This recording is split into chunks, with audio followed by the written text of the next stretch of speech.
I'm Pat Ryan. I'm running for the 19th Congressional District as a Democrat. Awesome.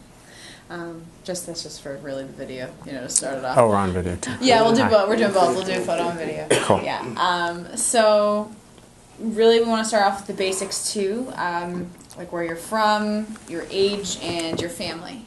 Talk a bit about those. Sure. I'm 36. I was born and raised in Kingston. Okay.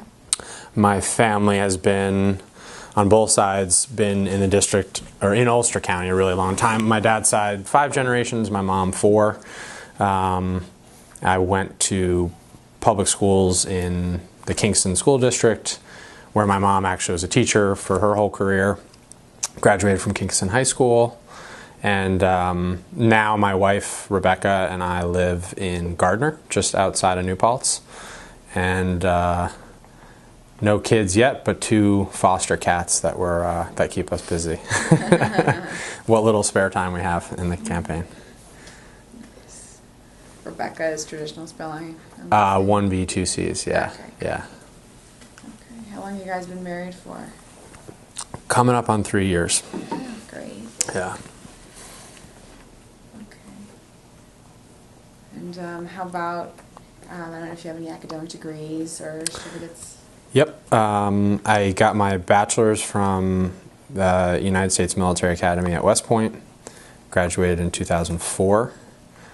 In case it matters, I got my nomination from, at the time, my congressman was Maurice Hinchey, which was one of the prouder moments in my young life at that point, to get a nomination from him, because I just grew up really admiring him. And then I was in the Army and in business, and then ended up going back and getting my master's in security studies, an MA in security studies from Georgetown. That was in 2011 that I graduated. Yeah. It's my lucky day, isn't it, with all the Georgetown people here? I saw Brian's name in the book downstairs. Yeah. He's a Georgetown guy, right? He did. He mentioned that.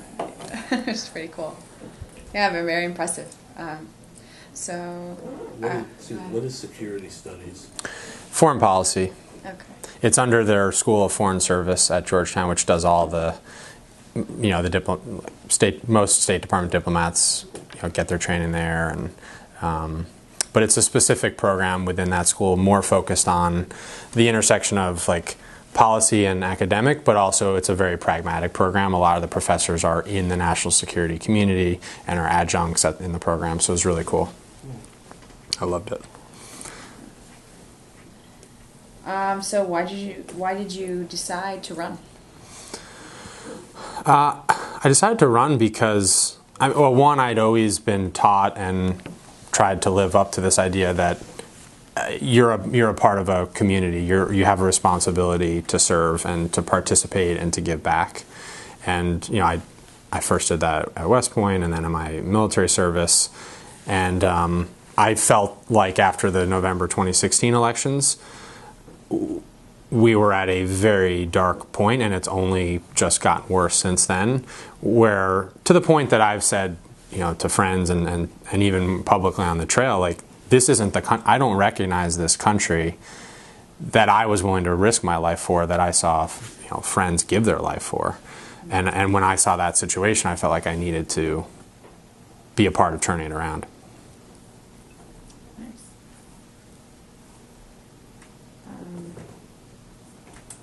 You have anything you want to ask him at this point in this early stage here? How did you think the debate went last night? I'm curious your thoughts. I thought it was great, actually. Mm-hmm. I loved the back and forth part of the forum or debate. It made it a little more debatey.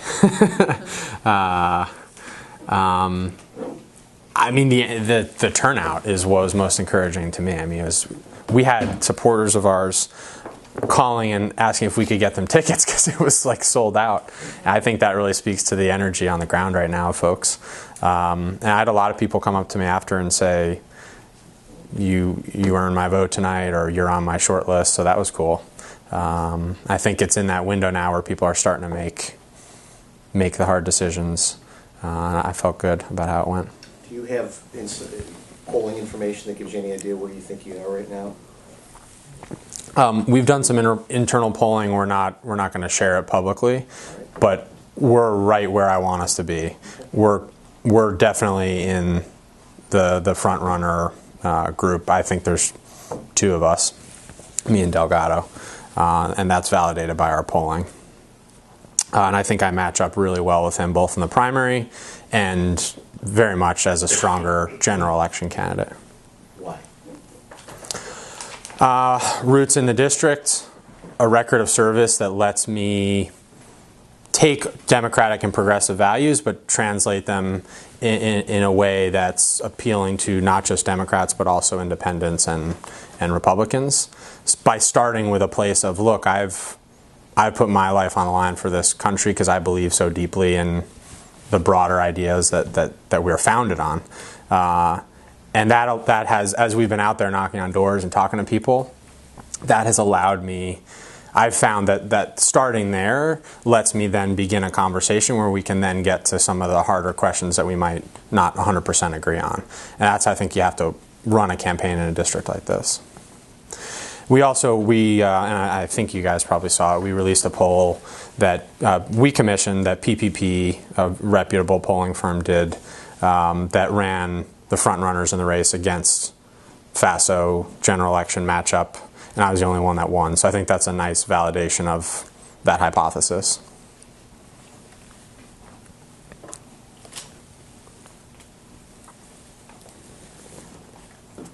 All right, do you have anything? Okay, all right. So we asked you why you want to actually. So tell me about how's the campaign been going? Is there a certain platform that you feel is really you've been running on that's been important to you? Yeah, I mean, the core of our platform has been about an economic message, where in this district, and I think a lot of rural parts of the country, that's why we've struggled as a party, and that's why people are leaving the areas, because there aren't economic opportunities here. Excuse me. So everything I've talked about in the campaign, I've tried to tie back to an economic message. On the environment, there's obviously a moral argument to protect our environment, hand off a better planet, but there's a very pragmatic economic argument that moving to renewable could create jobs here, that having clean water, air, soil is good for our farmers, which is over 10% of the economy in the district. And I think the same goes with healthcare, the same goes with public education. Tying that all back to an economic message is critical, I think. And then the other issue that I think effectively led on among the primary field is gun violence, and just the epidemic of gun violence in the country, which I just, to echo the powerful words of these young people, enough is enough. And we chose to run our first campaign ad explicitly and directly taking this issue head on, calling out the ridiculousness of the way the debate is currently framed in the country, to the point that young people, teachers, students that I've talked to all across the district say they're afraid to go into our schools. That's just unacceptable to me, especially to know that the weapons that I carried are very similar to them. These weapons designed for war are being brought into our schools and our concerts and our churches and just on our streets. And so we tackled that head on. I believe that we know what the right policy solutions are in this, and what's missing is just the moral courage to actually stand up and strongly say it.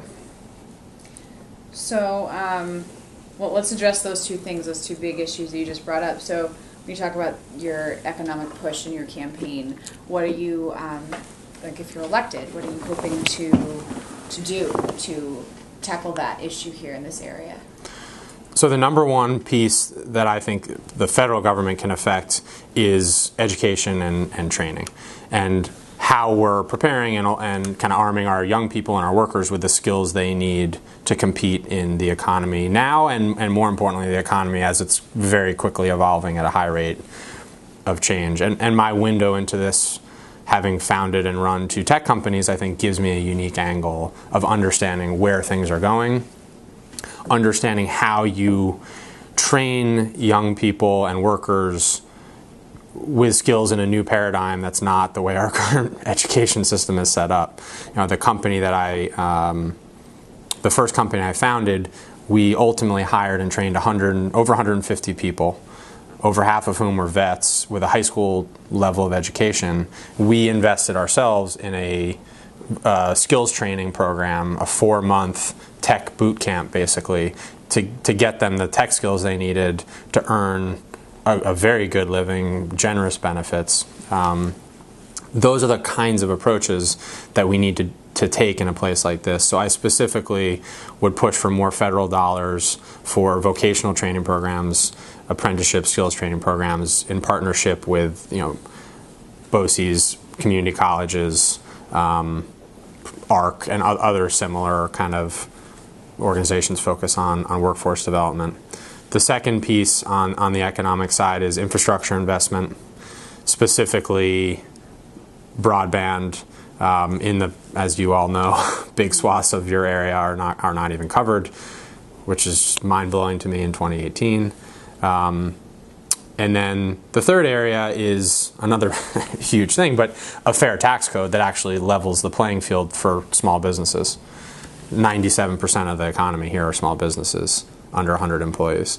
And this Republican tax bill just further tips the scale towards big companies. So we have to fix that.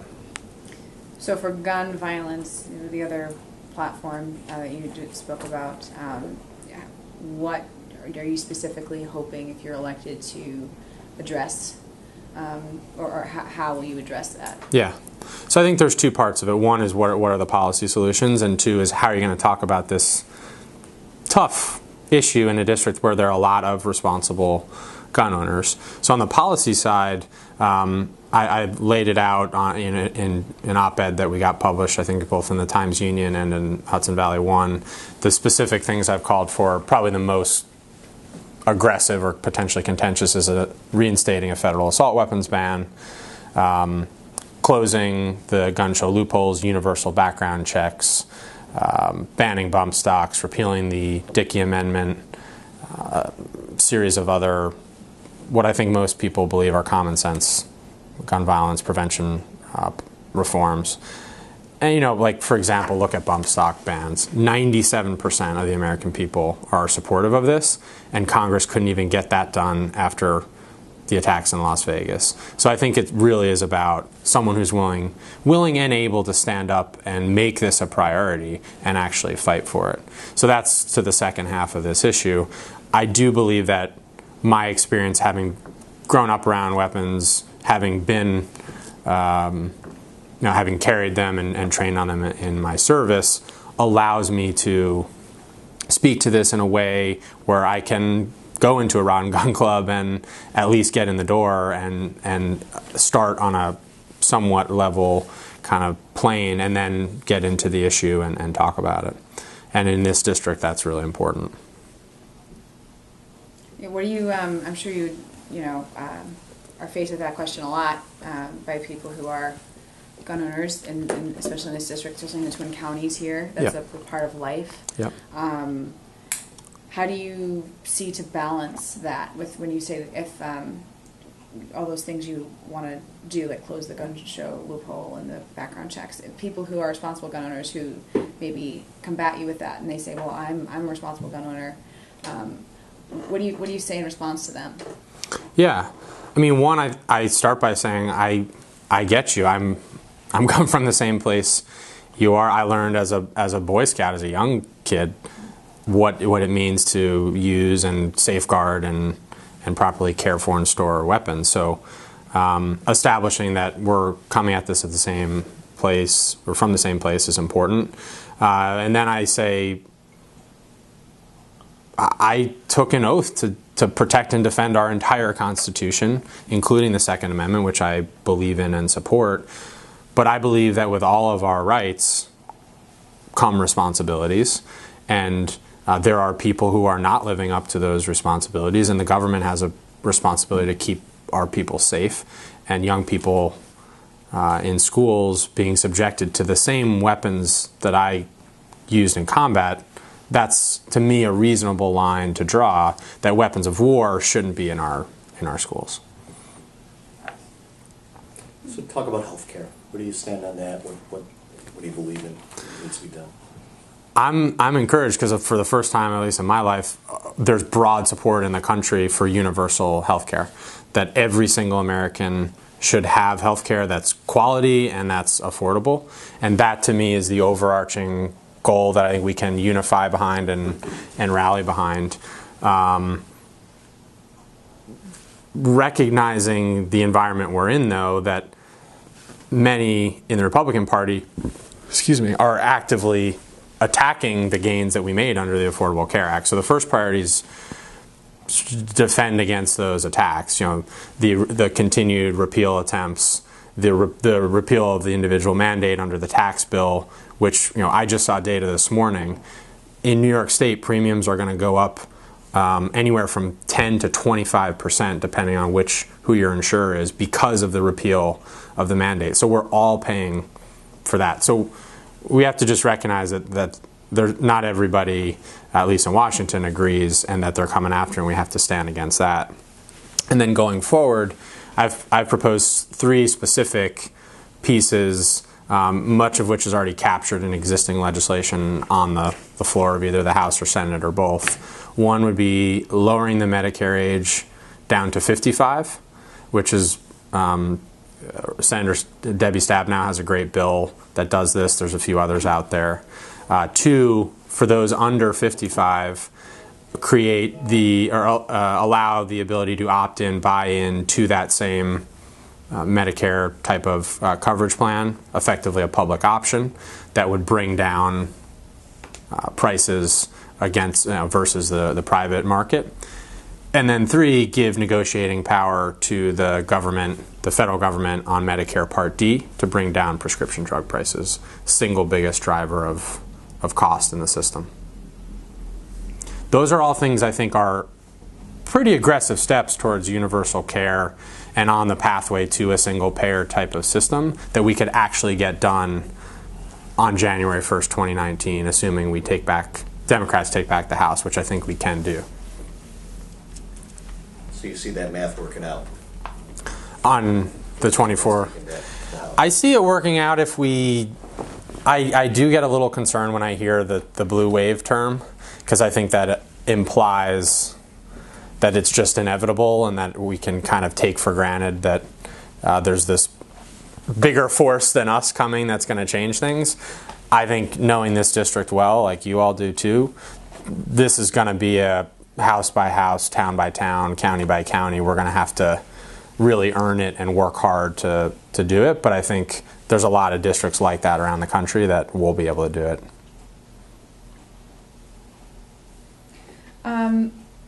Actually, I was listening to a snippet last night. I think it was last night's debate. We had a video of it, and I kept hearing the term about Medicare-for-All.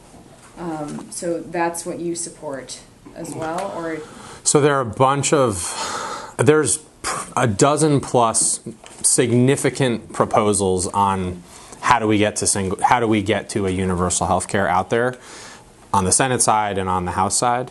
And I think there's frankly a lot of lack of full information about what they all are and how they're the same and how they're different.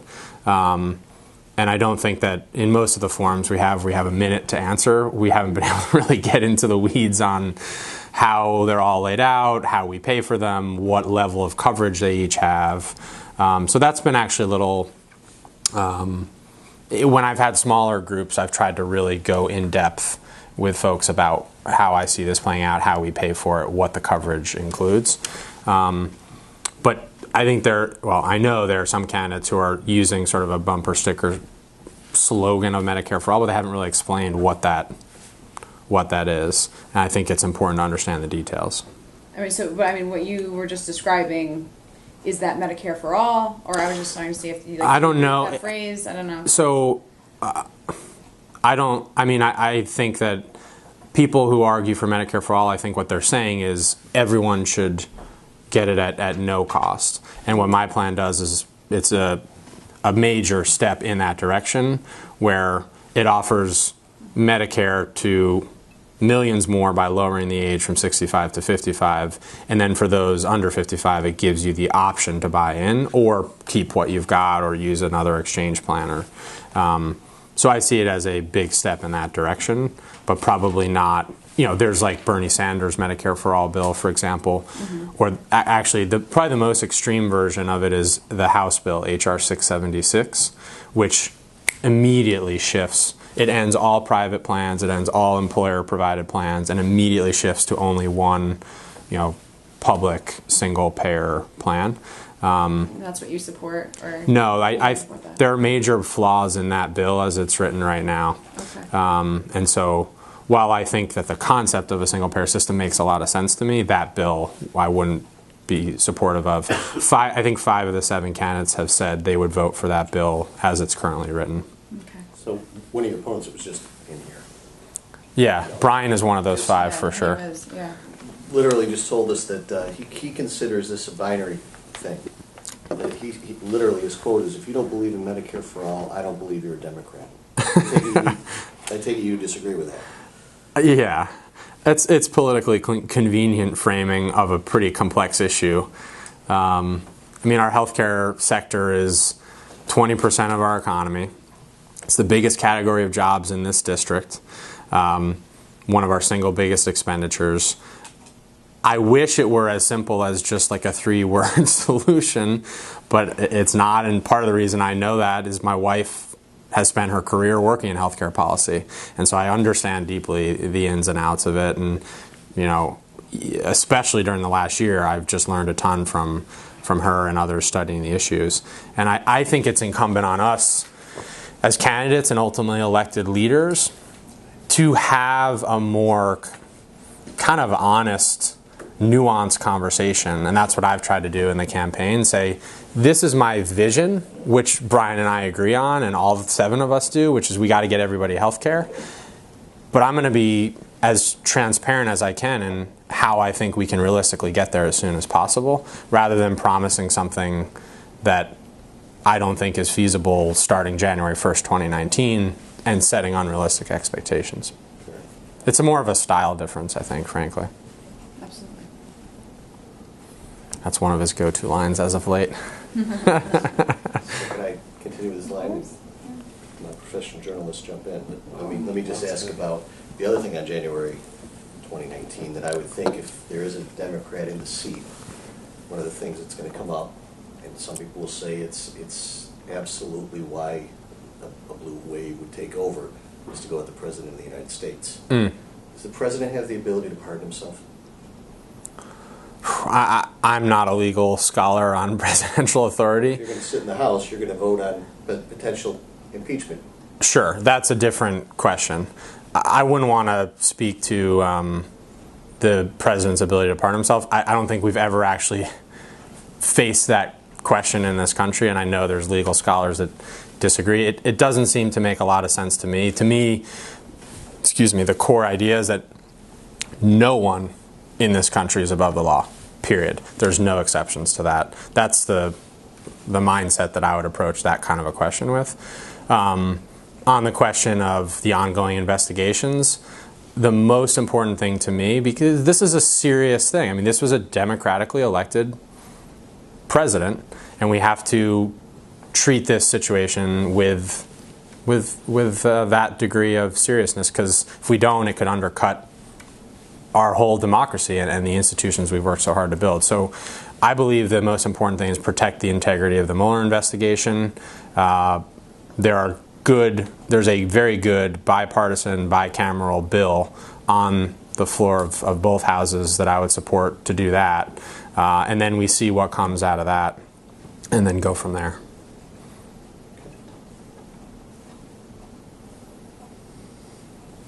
So it's almost been a year campaigning. Where have you been in the district, and what are some of the specific issues, especially here in Columbia-Greene counties, that we're facing, that you think that you have the power as a congressman to handle? Yeah. Well, we've been all over all over Tarnation. You guys know how big the district is. I don't think we made it to all 163 towns, but we're getting pretty darn close.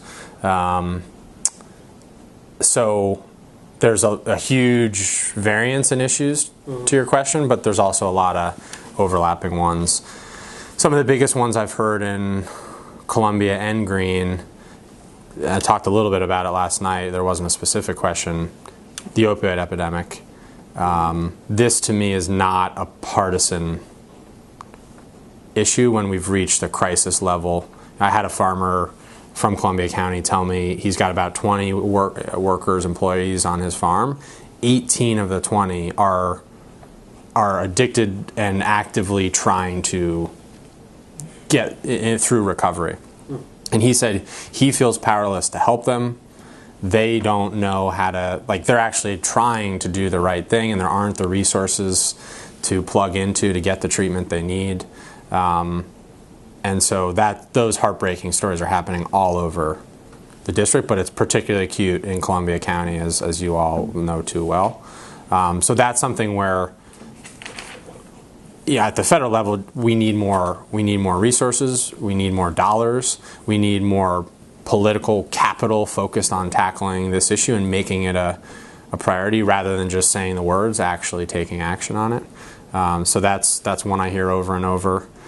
Another big one is, I mean, agriculture is such a core part of our economy here.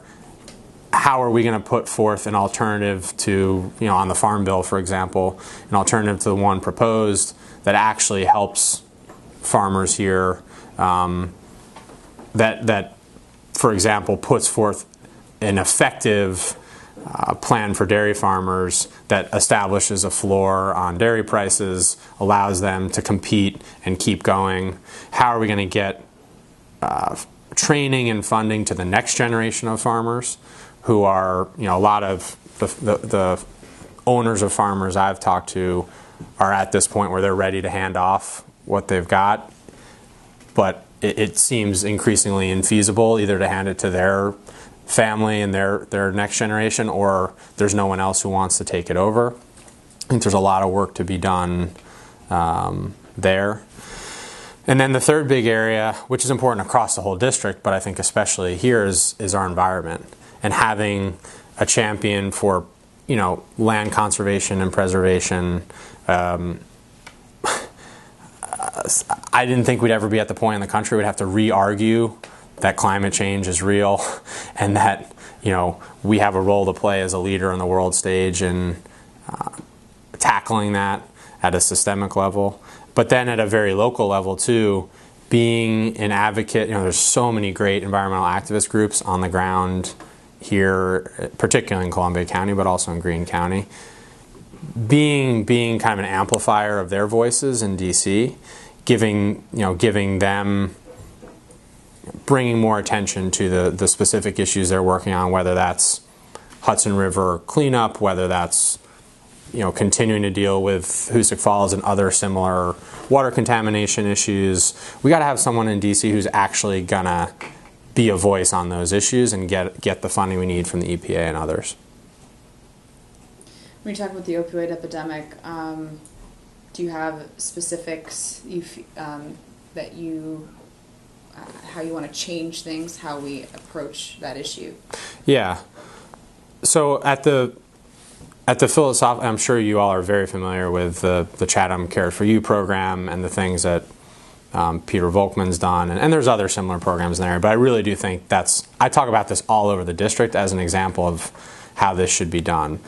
Number one, start with making our police departments and law enforcement agencies a place where people who are struggling with addiction can come and not think they're going to get put in jail, but actually get put on a path to recovery. So that means training law enforcement officers with a different set of skills than they often get out of their typical training to deal with this as the health crisis that it is rather than a criminal issue. So there's funding that goes into that. The other big thing where I would want to put more funding behind is making it, the number of treatment facilities to them makes it infeasible for a lot of folks to get into treatment. So literally, we just need to up the number of facilities so people aren't having to drive in their moment of crisis when they're trying to get recovery to not even be able to have a place to go is heartbreaking. So those are some specific ideas I have on that.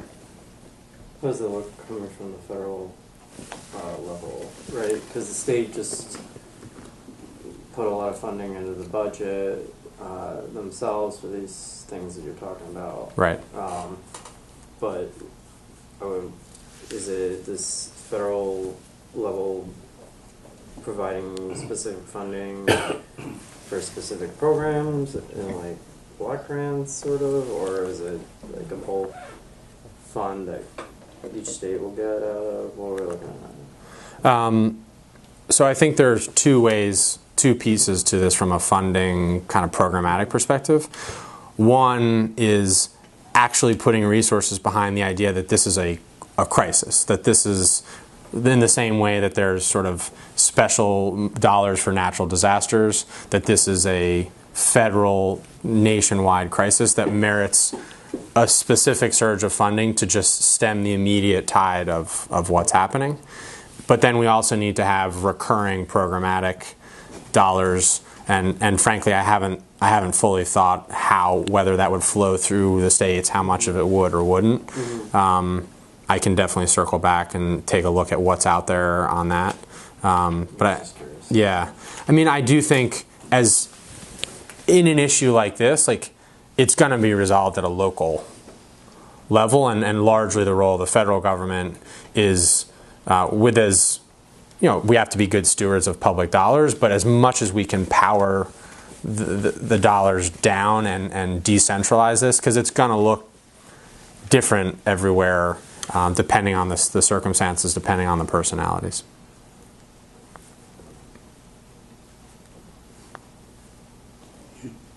You seem to be a champion of the veteran. You are one yourself.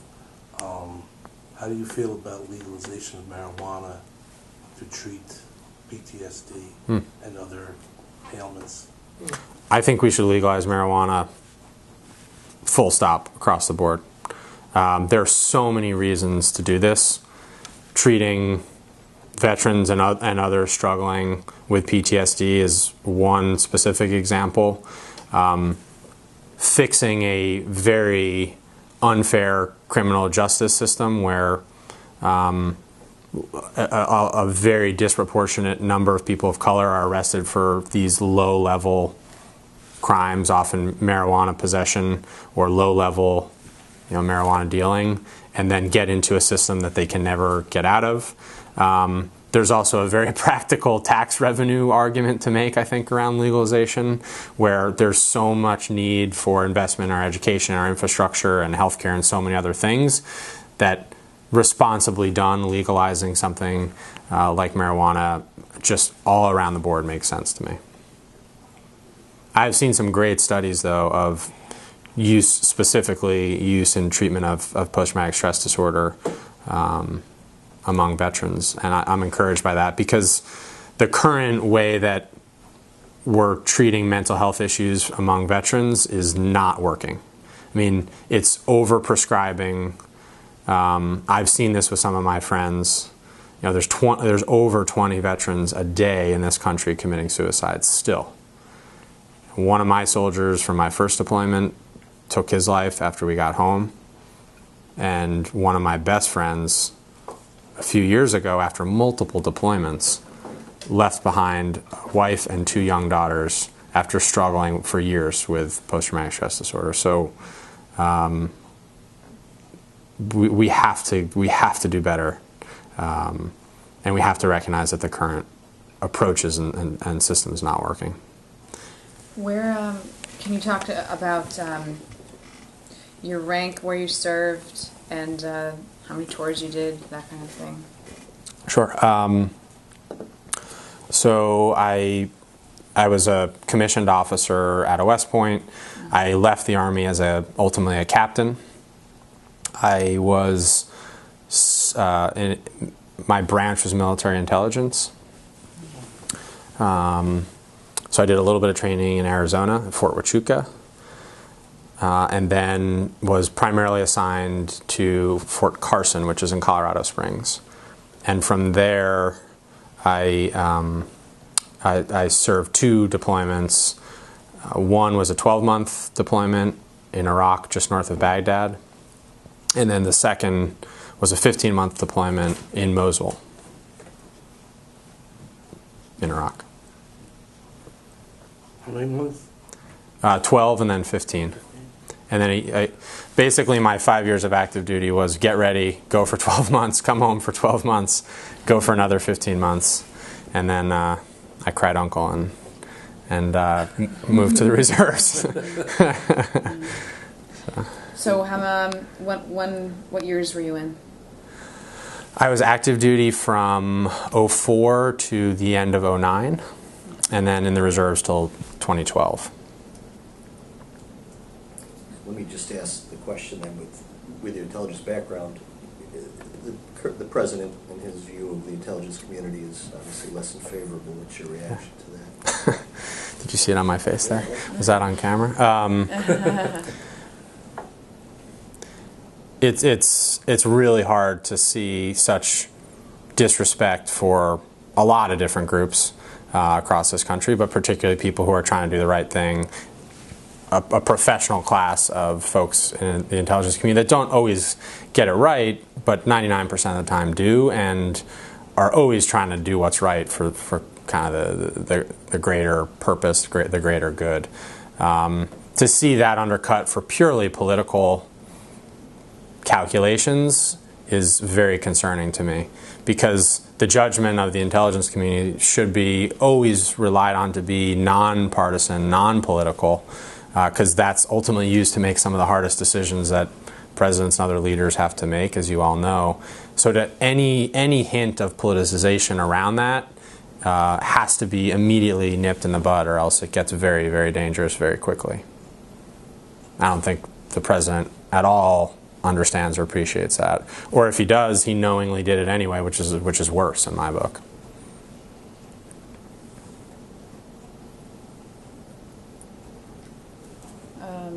Do you have anything? I guess I would ask you, how about immigration? Where do you stand on that conversation in our country, and what would you do? I feel like it's not really a conversation. I feel like we're not having the real conversation. I believe that one of the things that's always set our country apart is our willingness to open our arms to anyone who wants to come here. You know, when if you can probably guess from my last name, my Irish ancestors 5 generations ago came during the potato famine, they were desperately in need of a better place, and they didn't have much to offer other than that they're willing to come and work hard and contribute. And you know, that's the story of our entire country for almost everybody. So to turn our back on that and to frame this in a very xenophobic, divisive way, I think is actually un-American. And the day that I actually, in my own mind anyway, decided to get in this race or seriously think about it was January 27th, 2017, which is a week into the Trump administration. He could have done a lot of things. He could have unified us around an infrastructure bill, which we desperately need. He could have, I mean, there's countless things that he could have done to unify us, but instead he issued this Muslim ban, which I think was disgusting. And for me, it was very personal, because my interpreter from Iraq that I had served with for both of those 2 deployments, I mean, he risked his life alongside me every day for 27 months. Then we had to fight for years to get he and his wife this special immigrant visa for, you know, those under threat in their own country. They get here finally after all this red tape, and almost immediately it's a slap in this Muslim ban was just a slap in the face to him. And I remember him saying, like, he calls me Ryan, I don't understand, like, what's happening. This isn't like the America that he knew. It's definitely not the America I knew. So that just to me shows how fundamentally broken our whole system is when a person like Ali, who's done everything right, who's risked his life, and he was actually shot 7 times and almost killed in Iraq, alongside us, and we can't even take care of him, and that's what he's thinking. And there's 13 million people living in the shadows. We have to figure out a pathway to citizenship for them to come out of those shadows. We have to pass a clean DREAM Act immediately. I think this is one of these many tough issues where the current set of elected politicians in Washington are they're just not able to get past this gridlock and have a real conversation. To your question, and it's on a new generation of people to come in and be able to lead that. So you're saying pass the Clean DREAM Act, and how about the? I think you just said something about it. So people who are undocumented, how do we address that issue? There's just that great number. Yeah, I think the framework of as quickly and responsibly as we can, a pathway to citizenship for those that are here to be able to become, to make official what's already the reality, which is that they're contributing to our economy. They're active in our communities, business owners, working people, doing the right things to try to provide for their family and provide a better life. We gotta do the right thing by them.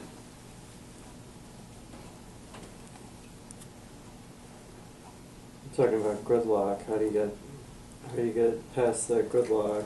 I mean, I don't see certain individuals leaving anytime soon that cause sort of the problems that don't really come together.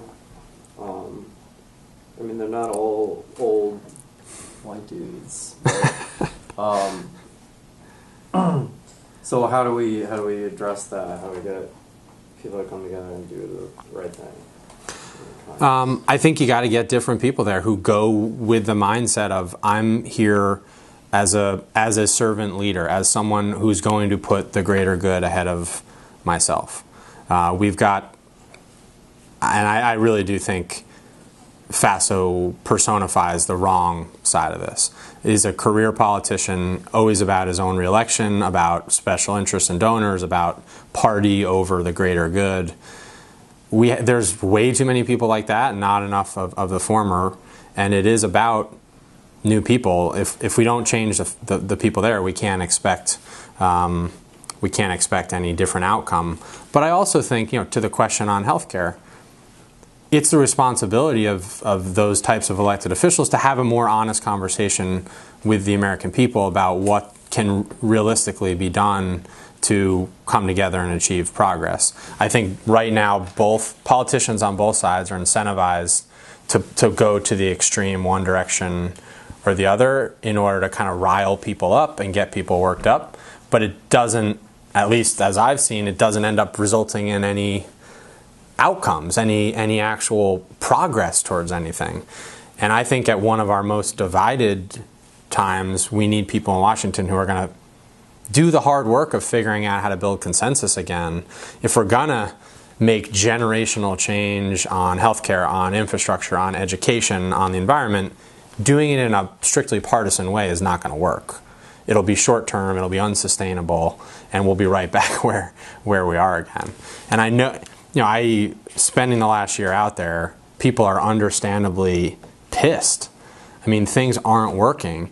And so in that moment, I think people want someone who's going to understand that and going to show that same sense of urgency.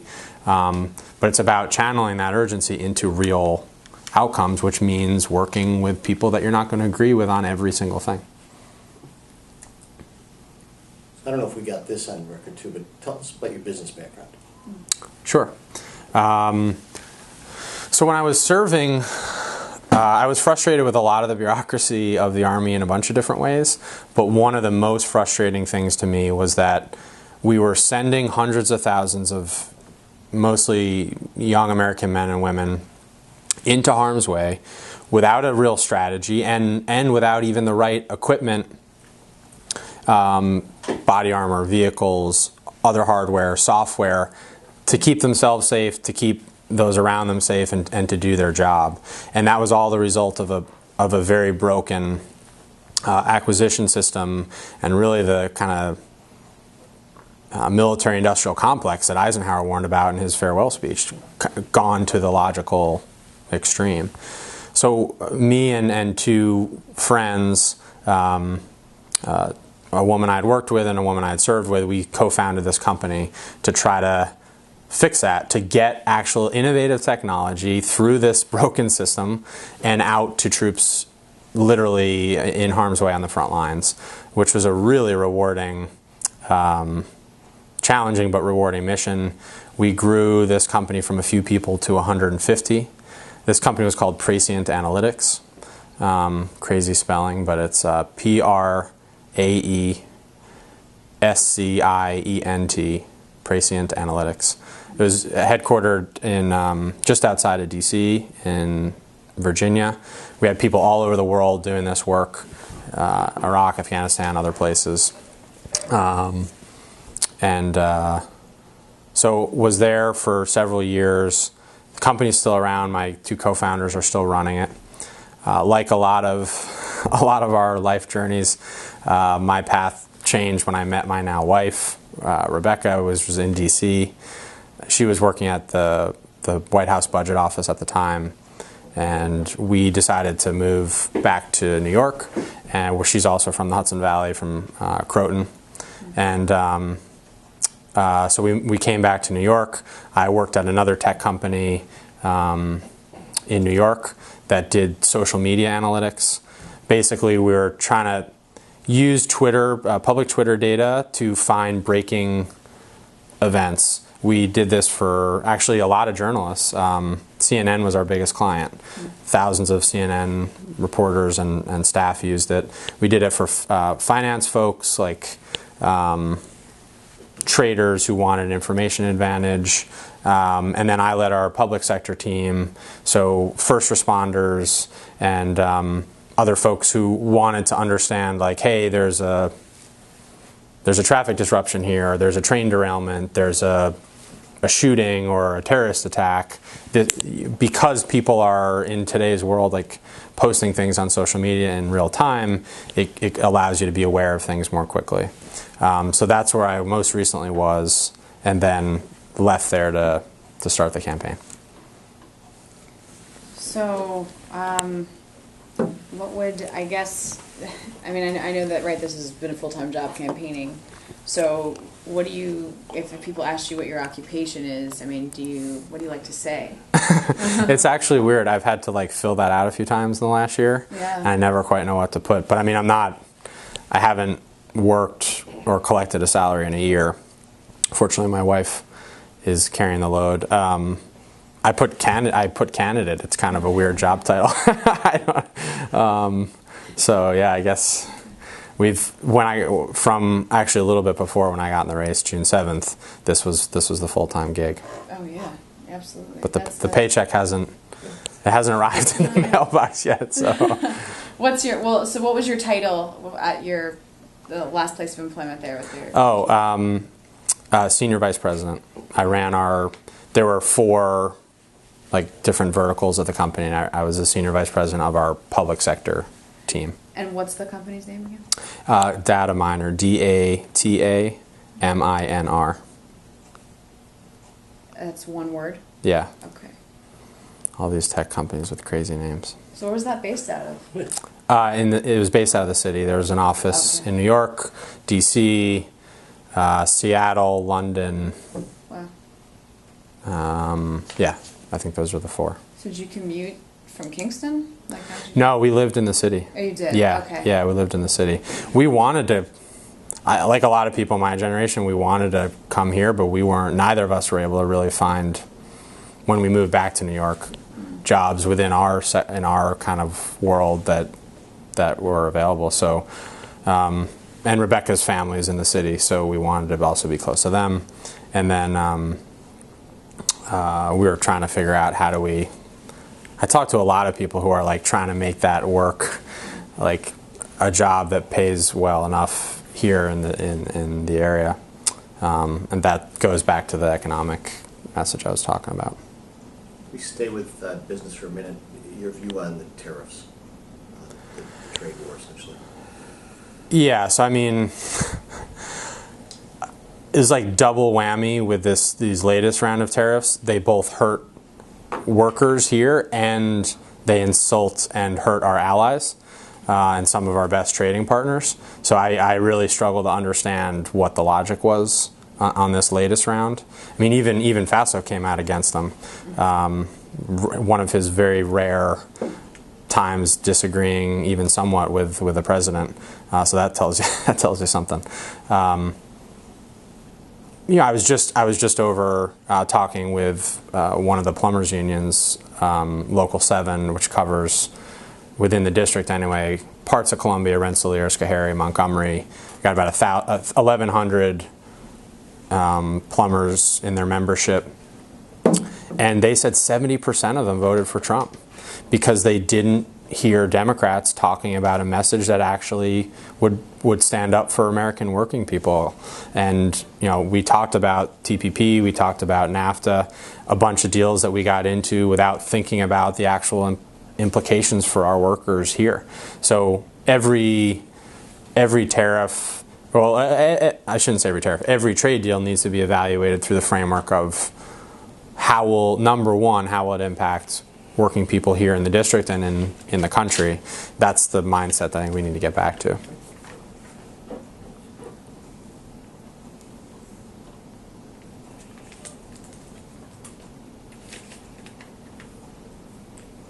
This is fun. You want to talk about North Korea? Yeah, sure.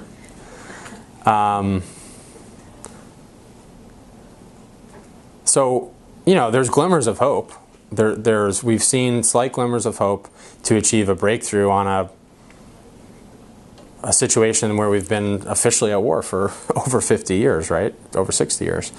So that gives me a little bit of hope, but I'm deeply concerned about the approach of bluster, bullying, tweeting our way into potential nuclear conflict, because a sensitive nuclear disarmament agreement is being treated like some back alley real estate deal where you're going to screw over your subcontractor like Trump's done his whole career.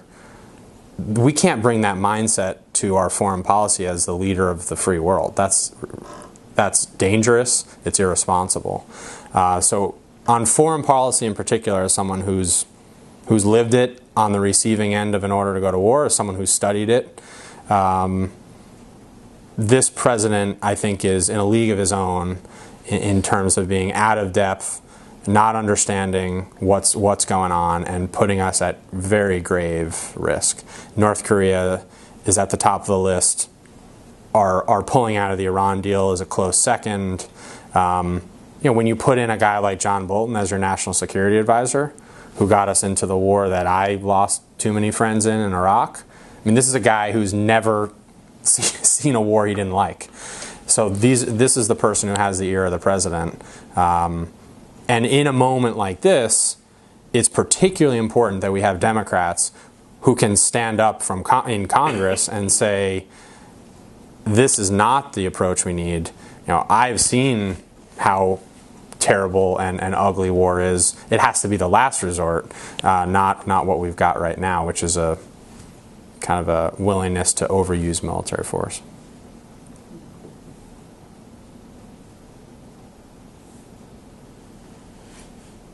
So, who do you endorse for the governor of New York State?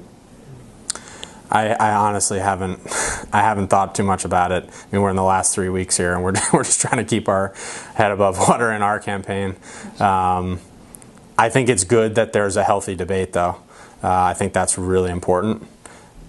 Having been in our primary, or seeing a two-way primary makes me jealous. But one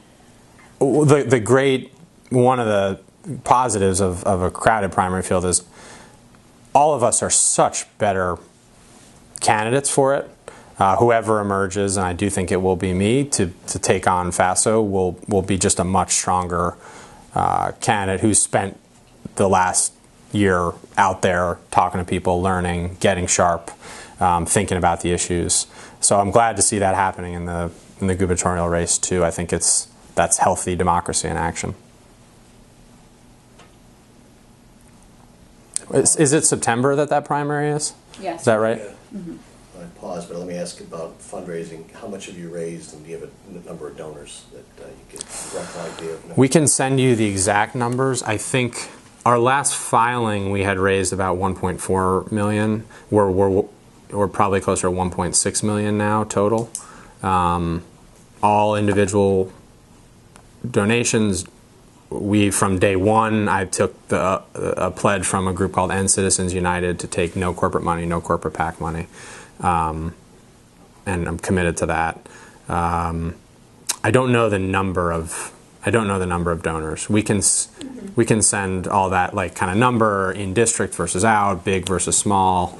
I do know that as of the last that I had looked, and this is a little outdated, over 65% of our donors were quote unquote small, considered small donations by the FEC, which I think it's a little crazy, but they define it as under $200 as quote unquote small. But I'm very proud of that.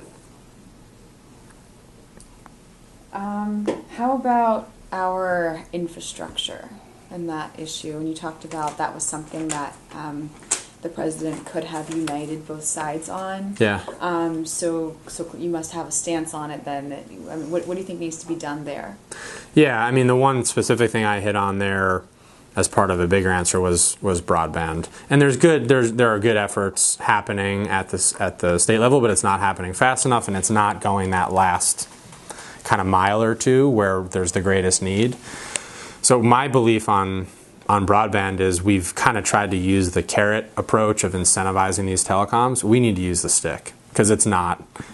We need to actually force this in the same way we forced water and electricity out to our rural areas and saw it as a foundational investment, which is clearly what this would be. The other specific idea I have that I haven't got to talk about in a while actually is rail. I think in our area, rail, and specifically high-speed rail, would be transformative. I mean, you all know better than most the impact of even, kind of not high-speed, not an ideal rail, but the rail line to Hudson has just been transformative, and the whole east side. The per capita income median on the east side of the river is almost double the west side. And I think that a big part of that is the rail line and the connectivity both into the city, but also just the free movement. So one of the specific ideas I've talked about is a high-speed rail investment on the west side of the river. We'd have to figure out the specifics of what the route or routes would be, and it would be a long-term major investment, but it would absolutely transform the economy here if people could. We live just outside New Paltz. It's 2 hours to get into New York City. That's not a commutable distance, but if that were an hour or less, people could participate there. Companies from New York City or Westchester could move facilities here. Particularly on the tech side, I think this is a big opportunity for us. So those are two specific ideas on infrastructure, and then obviously, I mean, there's this. I'm sure you all saw the Tom DiNapoli put out this report on the state of infrastructure across the state, and many of the counties in our district were at the bottom of the list on. Over 25% of the bridges in all of our counties are beyond critical levels of disrepair. So we also just have to make those maintenance investments that the states are struggling to do. So there needs to be more federal dollars for that. The last thing on infrastructure, and I was talking about this with the plumbers and a lot of other groups, there's kind of below the surface an argument being made by the Trump administration that the way to do this is really with private funding. I mean, they're going to call it public-private partnerships, but they're not going to actually put federal dollars behind these critical public investments. And that's going to result, I don't think, in the outcomes that we want. These are public goods. There should be public funding. Needs to be done by workers earning real living wages. That's the right, who are from the area, that's the right way to do it. And we have to talk about that too.